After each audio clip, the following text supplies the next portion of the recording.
Hi guys, Mr. Grather here. I'm going to talk to you today about the zero product property. This is a pretty easy lesson to understand based off the factoring lesson we did last week. And this is the first property we're going to use to solve a quadratic equation. So the zero product property states that if I'm multiplying two or more numbers and the answer is zero, then one of those numbers has to be zero. Anything times zero is zero. So if I have a times b equal to 0, then either a or b has to be 0. So how we apply this to a quadratic equation is that, first of all, we set the equation equal to 0. It's not equal to y, it's equal to 0.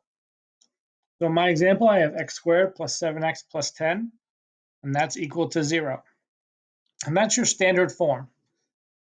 It's the form we started talking with last week with quadratics, and eventually we started looking at factoring and how to factor it out. So the factored form would be x plus 2 times x plus 5.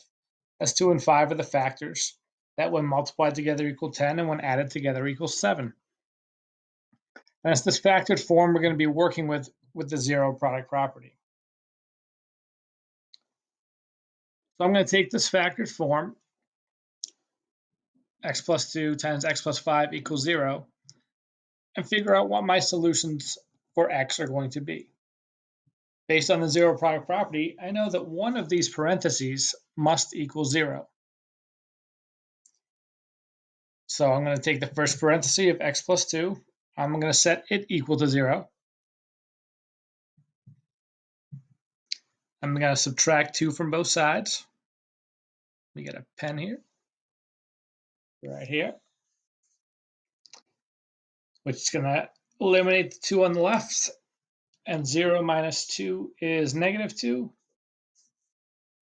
So one solution of x will be x equals negative 2.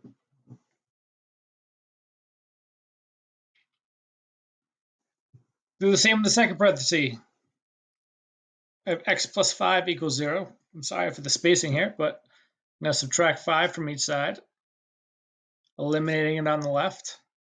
0 minus 5 is negative 5, which gives me my second solution, x equals negative 5.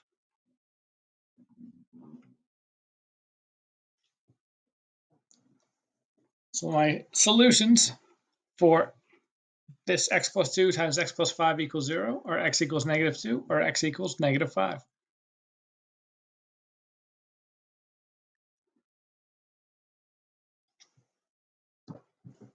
So again, I have my factored form. One of these two parentheses must equal 0. So I'm going to take my first parenthesis,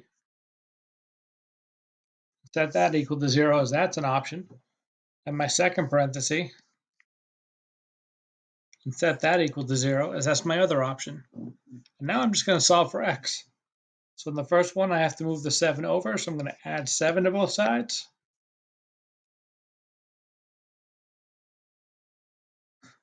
Get x equals 7. In my second, I have to subtract 13 from both sides. So x is going to equal negative 13. Giving me my two possible solutions for x.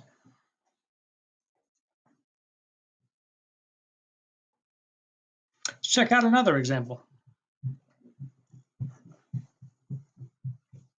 So this time, x isn't my leading term. I have a coefficient in front of it. It does not change the process either way. I'm still setting each parenthesis equal to 0. So 2x plus 1 and 3x minus 5. Essentially, so what's going to happen is we're going to end up with one more step to solving this equation. So I'm going to subtract 1 from both sides. And then I have to divide both sides by 2 to get x by itself. So x is going to equal negative 1/2. And on the second parenthesis, I'm going to add 5 to both sides.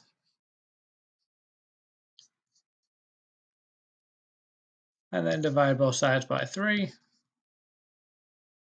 giving me the fraction 5/3 or 1 2/3, however you'd like to write it. And those are my two solutions, x equals -1/2 or x equals 5/3. The great thing about this is I can always check by taking my x value and putting it back into my original parentheses and seeing if the term does in fact equal 0. If it doesn't equal 0, you've made a mathematical error. If it does equal 0, you are guaranteed to have the correct solution.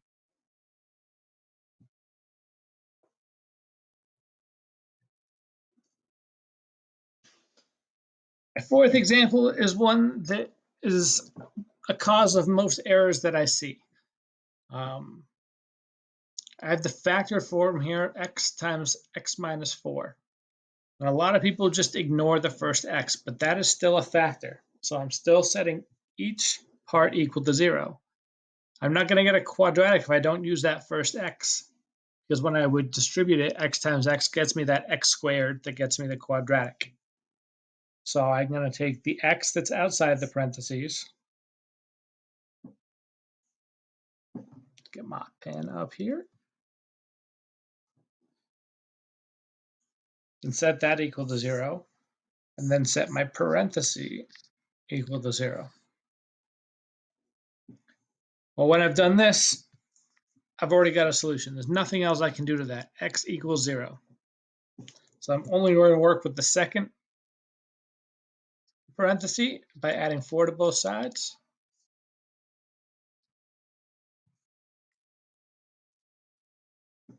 To get my second possible solution, so that x equals 0 or x equals 4.